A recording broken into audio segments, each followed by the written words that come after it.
Former Latter-day Saint Johnny Harris just released his third and final video on the church, and boy do we have a lot to talk about. I'm gonna start off with a fairly sharp critique, but it's one that can go both ways, so hear me out. I left this organization, or started leaving it, about 10 years ago. And I was able to have the courage to do it because it was the first time that I was out of the pipeline. I have spent that decade trying to untangle my feelings of the reality of the harm that was done to my mind from the fact that the church is in me. It is me.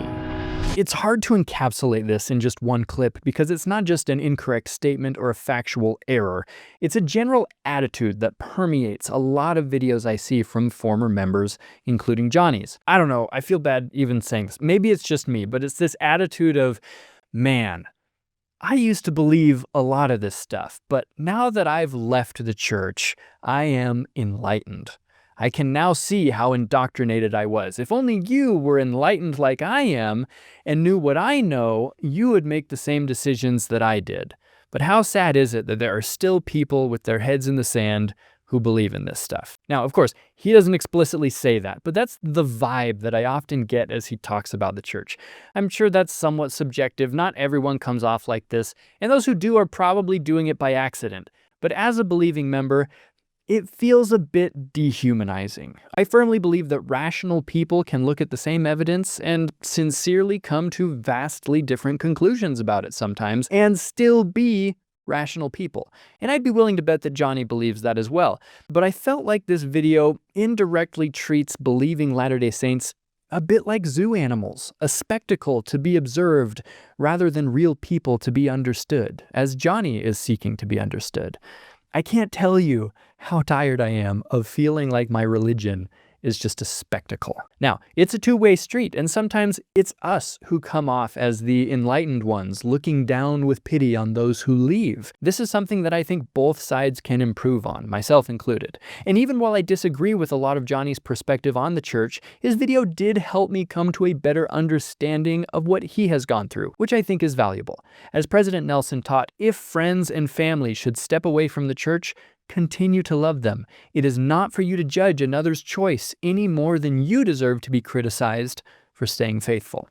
Now, Johnny isn't the type of creator who gets a lot of factual information flat out wrong. We'll talk later in this video about a pretty egregious error, but overall, he's trying to get his facts straight. But that said, presentation matters, and what Johnny is really good at is creating an environment that makes you feel the way he wants you to feel about a given subject. For example, Johnny starts off his video by taking us on an emotional journey throughout his time growing up as a believing member of the church. I learned songs, rhymes, motions, all teaching me where I came from, why I'm here, where I'm going.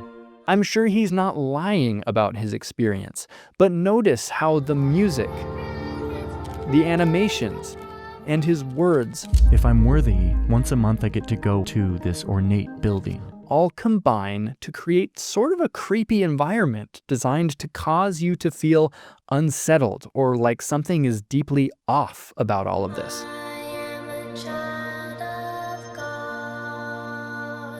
Now, I'm not going to say that Johnny's experience is invalid, but it is just his experience. Though it sounds like we had pretty similar upbringings in the church, I have come to vastly different conclusions. I deeply appreciate the teachings and the structure the church provides, and I'm here for the long haul. But this does bring us to perhaps the most prevalent theme throughout Johnny's video. One thing, and that thing is control. Control. Control. Control. Control. Control. Control. Control. Do you kind of see how this works? This control, controlled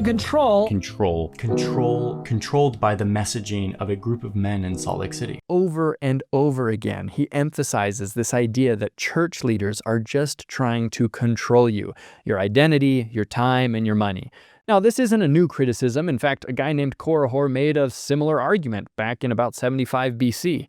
When asked why he was attacking the church, he responded, "Because I do not teach the foolish traditions of your fathers, and because I do not teach this people to bind themselves down under the foolish ordinances and performances which are laid down by ancient priests, to usurp power and authority over them, to keep them in ignorance, that they may not lift up their heads, but be brought down according to thy words. Ye say that this people is a free people. Behold, I say they are in bondage. Frankly, it sounds to me like the same age-old challenge between parents and children. The parents give the children rules. Some kids see that the rules are meant to help and protect them and the family, while others feel like some rules are arbitrary or just meant to stifle creativity or self-expression. I'm 16 years old. I'm not a child. Don't you take that tone of voice with me, young lady. Is every rule the parents give going to be ideal? Probably not. For example, when you're a teenager in the church, you're given a little book that is effectively the manual on how you are to behave and dress and look. Now, this was a whole different thing if you were a teenage girl in the church. Your version of the book focused a lot on what you wear, modesty. Shorts and skirts below the knees, no sleeveless tops. One of the early editions of this book tell girls that their clothes should be comfortable and attractive without calling attention to a person's body. Strapless dresses and spaghetti straps are not acceptable, either on sundresses or evening dresses. Few girls or women ever look well in backless and strapless dresses. Such styles often make the figure look ungainly, large, and show the bony structures of the body. So I grew up with this same booklet of standards as well. It includes some awesome stuff that was a great protection to me as a teenager. There are also some sections that could have been improved. And to be clear, that's probably exactly why the church doesn't use this booklet anymore. Instead of spelling out specific dress and grooming rules like older booklets, the current booklet is much more principle-based. Instead of saying, don't date until you're 16, it says, 16 is a good guideline, but counsel with your parents and leaders. By design, there is a lot more room for personal interpretation than there used to be. I understand and even agree with some of Johnny's gripes about old standards, but at the same time, I'm grateful to belong to a church that is willing to examine itself and improve over time. I think that's admirable, and frankly, the new book of principle-based standards doesn't get enough credit. One of the other major themes or stories that Johnny tells is essentially the corporationifying of the church. This J. Reuben Clark moment is so important because it sets a clear, firm direction for the church. A movement towards a more standardized, literal, controlled theology, one that is not overly debated by its members. He emphasizes that early on, when the church was small, there was a lot of room for creative theological interpretation. But over time, the church has become more strict and correlated and organized and businesslike, and of course, controlling. So that process is actually really fascinating and really normal. Sociologist Max Weber found that in order for movements to survive and grow long after the death of their initial charismatic leader, at some point they've got to institutionalize in some way. Charismatic leaders rebel against societal norms or teachings. They go against the grain and spark a revolution. But over time, that fire has to be translated into structure, rules and traditions, etc. Frankly, things need to get a little more boring or routine. What was once revolutionary becomes orthodox. I think that's what we've seen with our church. We see this in the early Christian church after the death of their charismatic leader, Jesus Christ. We see it with George Washington and the birth of the United States of America. It's all over the place. Another topic Johnny seems to take issue with is the Latter-day Saint Temple Recommend interview. You're not allowed to go inside of these temples, these most sacred places that you must go into to go to heaven, unless you have one of these. It's called a Temple Recommend. You have to get one of these from your local priesthood leader. So just imagine this. You're sitting in a room alone with this man who you trust. He's like a part of your community. He's like your authority. And he asks me point blank, do you have a testimony of the restoration of the gospel of Jesus Christ? Meaning that Joseph Smith restored the one true church. Do you sustain the president of the Church of Jesus Christ of Latter-day Saints as the prophet, seer, and revelator? Do you follow the teachings of the church in your private and public behavior? Do you support any teaching, practice, or doctrine contrary to the Church of Jesus Christ of Latter-day Saints? Do you keep the Sabbath day holy? Do you strive to be honest? Are you a full tithe payer? That's a big one. You can't go in the temple unless you pay. And all of this leads to the final question, which is, are you worthy? If you answer correctly to these 15 questions, you get a temple recommend. If you don't, then you do not get a temple recommend. You cannot go to the temple. Yes, it's about teachings and manuals and, structures, but it is also about affirming your loyalty to the doctrine, to the organization, to the people in charge. So the Temple Recommend interview questions have changed somewhat over time, and I'm sure they'll be refined more in the future. But I don't think it's weird for there to be a standard that people are expected to meet in order to enter the temple. Potential patrons of the ancient Israelite temple were expected to be righteous, speak the truth, do right by their neighbor, and to keep their oaths. 2,000 years ago, there were inscriptions around the temple sanctuary warning that those who were not permitted to enter but did anyway could be killed. It's a bit extreme. No, I'm sorry, but that is true. I don't know if that's literal or figurative, but it's strong wording. If people want to participate in modern-day temple ordinances, I don't think it's unreasonable to verify that they believe in the teachings of the church and are striving to follow them. I mean, if you're not striving to follow the law of chastity, you probably shouldn't be going to the temple where you promise to follow the law of chastity. If you reject the law of 10% tithing, you probably shouldn't be going to the temple where you promise to be willing to live the law of 100% consecration. Anyway, shifting gears, Johnny also took some time in his video to talk about the keystone of our religion, the Book of Mormon. Here in the very introduction, the first page of the Book of Mormon, Joseph Smith says that it is the most correct book of any book on earth, and that it is the keystone of our religion. Keystone. What's a keystone?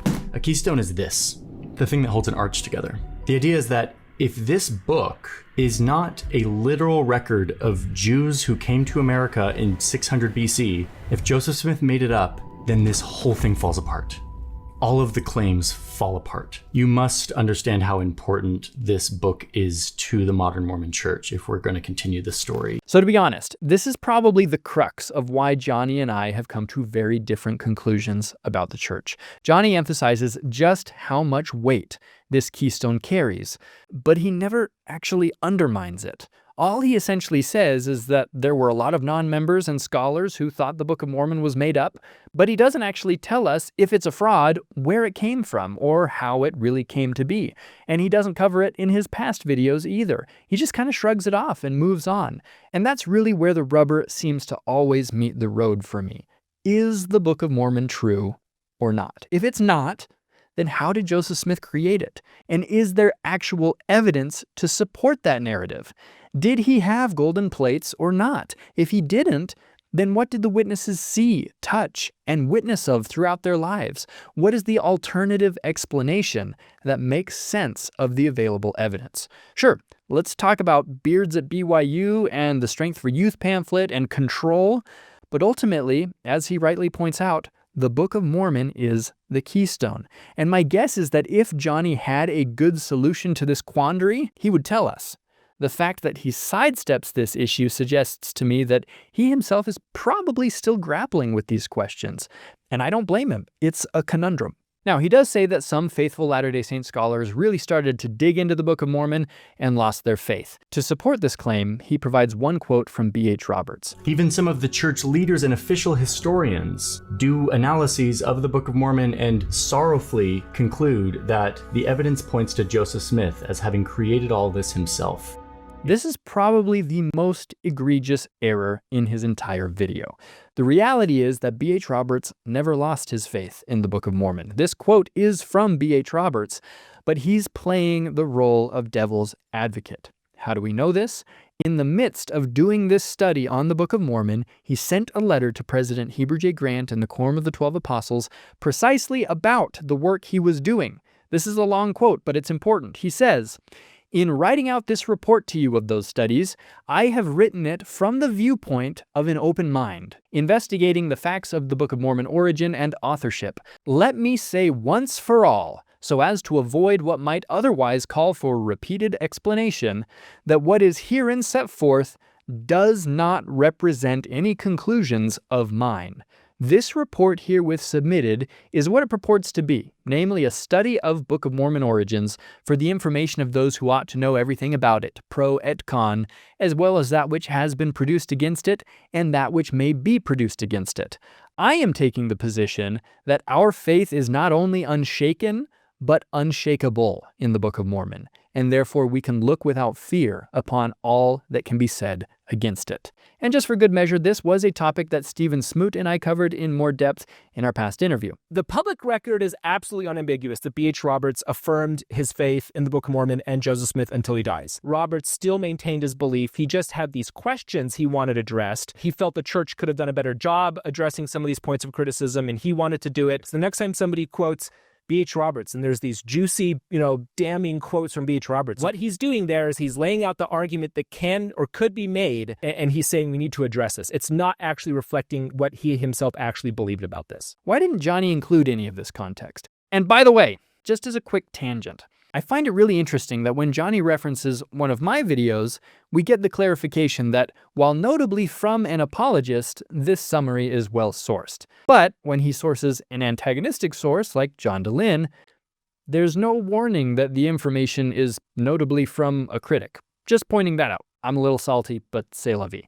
I wish Johnny the best. He does seem like a sincere guy. If you want to see our response to Johnny's previous video about the church, it's right here. I'll see you there.